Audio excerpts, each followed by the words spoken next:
Là, ce que vous voulez faire, c'est pour faire un flicage demain sur les informations, c'est ça? Ce soir. Pratiquer le judo, par exemple, où est-ce qu'ils peuvent s'adresser au SEP? Alors, c'est là que tu spécifies, hein. Voilà. À 51, pas de problème. Et nous partons première, c'est ça? Bon, alors en direct du stade de l'Est pavillonné à l'occasion du tournoi international de judo de Pavillon-sous-Bois. Alors j'ai l'occasion de recevoir à mes côtés Jean-Marie qui est champion de France cette année dans la catégorie moins de 60 kg. Quels sont, oui je peux peut-être citer son nom, c'est Jean-Marie Le Son. Quelles sont les dernières compétitions qui t'ont amené au niveau mondial là? Moi j'ai eu en janvier les championnats de France dont je suis monté sur la plus haute marche du podium. J'ai eu après un stage à Reims avec à la fin un tournoi international avec une dizaine de pays dont les Russes, les Allemands, les Hongrois. J'ai fini premier. Il y a eu un autre tournoi en URSS avec l'équipe de France junior. Je me suis classé deuxième. Et enfin au gala des ceintures noires où on a rencontré 2 équipes nationales espagnoles. Et bon, j'ai gagné mes combats, voilà. D'accord. Et là maintenant tu as été sélectionné pour les championnats du monde qui se déroulent à Porto Rico, c'est bien ça? Oui. Tu pars quand? Le vendredi 3 juin avec un stage de préparation à la Martinique d'abord et les 4 derniers jours de la compétition au Brésil à Porto Rico. Ça t'impressionne pas un peu ce style de compétition? Ben, si, mais je réalise pas encore. C'est la première fois alors. Pour arriver à ce stade, il te faut combien d'heures d'entraînement pour pouvoir suivre ce style de compétition? Alors 3 heures de judo par jour, sans compter les footings, la musculation et l'entraînement technique. Ça demande beaucoup d'efforts, je suppose, et beaucoup de restrictions sur le plan personnel. Oui, sur bon, les loisirs, les études. Je suis à temps complet. Au judo? Ouais, au judo. Tu envisages une carrière peut-être dans le judo? Oui, comme professeur. Là, au mois de septembre, je rentre au CREPS à Montry pour faire le BE1, brevet d'état. D'accord. Et qu'est-ce que ça va te donner à ce niveau-là? Tu vas passer donc professeur de judo à ton tour? Oui, pour pouvoir enseigner, mais je passerai mon diplôme, mais je continuerai quand même à plein temps la compétition. D'accord. C'est pour plus tard.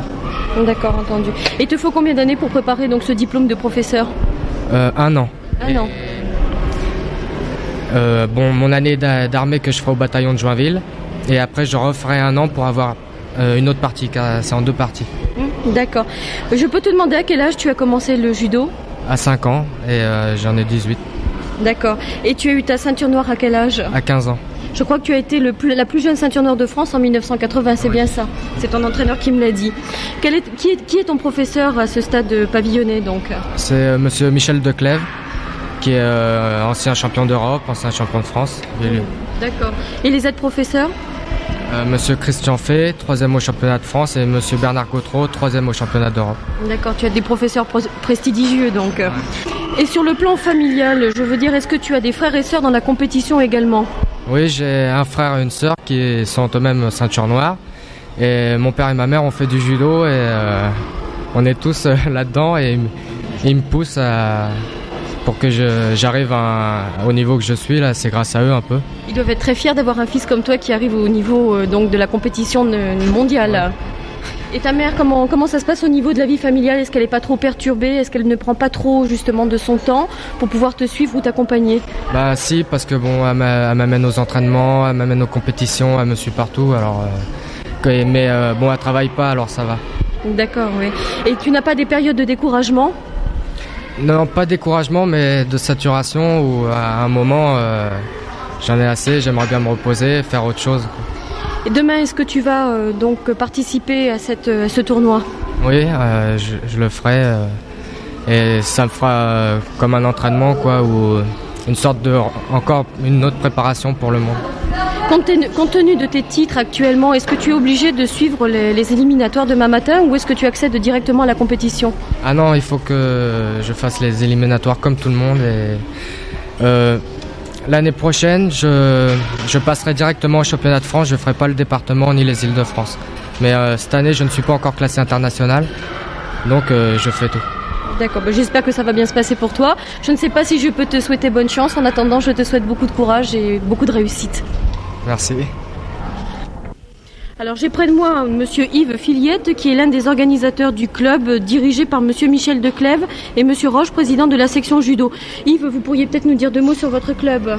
Bien oui, notre club c'est un club l'un des plus grands de la région parisienne puisque nous avons chez nous 500 judokas et une concentration de 78 ceintures noires du premier dan au 5e dan. C'est un club qui est quand même assez important si j'en juge par le nombre de licences que vous avez et les fédérations, je crois, qui regroupent 600 000 judokas en France. Oui, c'est ça, oui. On peut estimer actuellement environ, je n'ai pas les chiffres exacts, mais à mon avis, il y a environ 600 000 judokas et il y a à peu près 35 à 40 000 ceintures noires en France. C'est la combien de fois que votre club remporte un titre au niveau du championnat de France? Si j'ai bonne mémoire, c'est la 8e fois. D'accord. Vous comptez quelques célébrités dans votre club? Oui, particulièrement Michel Declève, qui est notre entraîneur et qui est 5e dan, qui a été champion d'Europe, plusieurs fois champion de France et finaliste du championnat de France, je ne sais combien de fois. D'accord. Vous avez également Philippe Vérac, c'est bien ça? Oui, alors Philippe Vérac a terminé également 3e du championnat d'Europe il y a quelques années. Et puis naturellement Jean-Marie Le Son. Jean-Marie Le Son, nous avons eu tout à l'heure son interview. Jean-Marie, nous espérons de tout cœur qu'il devienne champion du monde dans sa catégorie. Je pense que ça va vous faire quand même une très bonne publicité, si je peux parler de publicité au niveau de votre club, si on remporte le titre. On le souhaite de tout cœur. D'accord. Éventuellement, votre club est ouvert à partir de quelle heure? Bien écoutez, tous les jours de la semaine, à partir de 19h, il y a toujours un entraîneur ou un responsable du club qui est à la disposition des personnes qui se présentent. On pourrait peut-être rappeler votre numéro de téléphone. Le numéro de téléphone, c'est 849 78 26. Et l'adresse de votre club? C'est 51 avenue Aristide Briand à Pavillon-sous-Bois, sur la Nationale 3. Voilà, c'est tout ce que je voulais savoir, je vous remercie. Voilà, j'ai à mes côtés monsieur Michel Declève qui est l'entraîneur du club. Vous êtes ancien champion de France poids lourd et ancien champion d'Europe 5e dan. Vous êtes donc très bien placé au niveau de la compétition pour mener une équipe. Oui, disons que j'essaye de mener cette équipe à bien. J'ai commencé donc à Pavillon en 1967 avec un élève devant moi et maintenant nous avons environ 500 adhérents.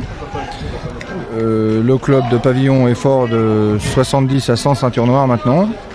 Nous avons 2 garçons qui sont en équipe de France junior, à savoir Jean-Marie Le Son qui est donc champion de France et sélectionné pour les championnats du monde, qui auront lieu à Porto Rico au début juin, et Patrick Tison qui a terminé 3e de ces championnats de France junior. D'accord. Et au niveau, tous ces titres, pour vous, je pense que c'est quand même très satisfaisant à votre niveau, je pense. Disons que, en tant qu'ancien sportif, moi-même, j'ai pour vocation, si vous voulez, d'essayer d'élever donc les jeunes qu'on me confie au plus haut niveau également sportif. C'est-à-dire que je ne veux pas faire de la garderie ou me contenter d'encadrer des gosses tout simplement. Je veux essayer de leur apprendre et de les amener à un niveau sportif, si vous voulez. C'est tout un état d'esprit de toute façon qu'il faut savoir développer, je pense. Oui, c'est surtout ça. L'esprit compte pour beaucoup. Cette rencontre est très importante au niveau du département, également de la ville. Combien à peu près de judokas vous réunissez lors d'un championnat comme ça, comme ce championnat de France? Nous avons environ 6 à 700 participants. Ça rassemble environ 1500 à 2000 personnes sur les 2 jours. Oui, ça fait effectivement beaucoup de monde. Je crois que c'est toute une organisation. Permettez-moi de vous faire remarquer que vous avez une très très belle salle. C'est la municipalité qui la met à votre disposition? Cette salle est donc municipale. Nous avons la chance de pouvoir en bénéficier une fois par an, donc un week-end, et nous ne manquons pas justement de nous en servir en fait. Chaque année, on retient donc cette salle pour organiser notre tournoi. Ça se fait maintenant depuis 7 ans. Donc c'est justement la question que j'allais vous poser. Depuis combien d'années vous organisez les championnats? C'est la 7e année que nous organisons donc cette compétition. Il est certain que chaque année, il y a une évolution et c'est de plus en plus difficile pour nous d'organiser cette manifestation parce que c'est de plus en plus connu et il y a de plus en plus de judokas étrangers qui viennent participer, ce qui implique des problèmes d'hébergement, d'encadrement, Naturellement, tout ce qui est relatif à l'organisation. Voilà, l'entrée est gratuite, je pense. L'entrée est gratuite parce que nous cherchons, si vous voulez, nous ne cherchons pas à en faire une affaire commerciale, mais nous cherchons à faire connaître notre spécialité. Nous souhaitons vivement par contre renforcer nos rangs, c'est-à-dire que vous savez que pour faire un champion il faut un effectif important de judokas pour arriver en fait à sortir un super un champion. Là je crois que vous avez Jean-Marie Le Sen qui est très bien parti pour les championnats du monde. Enfin, je suis très prudent et je préfère m'abstenir. Je lui souhaite d'obtenir un très bon résultat parce que c'est un garçon qui le mérite. Il a, comme vous avez pu le savoir, il a gagné donc les championnats de France. Il a fait premier au tournoi international de Reims. Il a terminé deuxième à Moscou. Et je tiens à préciser également qu'il est deuxième année junior. Ça laisse entendre que l'année prochaine, il concourra encore dans cette catégorie, puisqu'il y a 3 années juniors en judo. Et je pense sincèrement qu'il peut prétendre à une place au championnat du monde. Il faut lui souhaiter bonne chance. Vous pouvez peut-être nous rappeler le programme de ce week-end ? Alors aujourd'hui, samedi, donc, se déroulent actuellement les compétitions minimes cadets. Et demain, dimanche, c'est en fait, disons, le gros morceau, si je puis dire, puisque ce seront les juniors seniors. À ce tournoi de demain participent de nombreux judokas étrangers. Il y a notamment l'équipe nationale suisse junior. Il y a des éléments de l'équipe nationale belge en senior. Il y a également des judokas en équipe nationale luxembourgeoise et puis environ une 50aine de clubs français. Compétition quand même à haut niveau. Ah oui, c'est vraiment, disons, d'un très bon niveau, je pense. La remise de coupe, elle va se dérouler vers quelle heure ? Nous avons prévu donc les éliminatoires de cette compétition de 10h à 16h. Oui. Et les demi-finales, à 16h, nous procéderons à une démonstration avec de jeunes enfants, afin de montrer à notre public que le judo peut se commencer très jeune. Et suite à cette démonstration auront lieu les demi-finales finales. La remise des coupes donc à peu près vers 16h, c'est bien ça ? Les demi-finales finales commenceront donc à partir de 16h. Entendu. Au nom d'RDH, permettez-moi de vous offrir donc 2 coupes que vous remettrez à qui ? Je vous remercie, j'en suis très heureux et je vous remercie très sincèrement pour les garçons qui auront la chance d'être récompensés avec ces magnifiques trophées demain en fin de journée. Je vous en remercie. Je vous remercie beaucoup, monsieur Declèves, et puis je vous souhaite donc un très bon week-end. Merci beaucoup.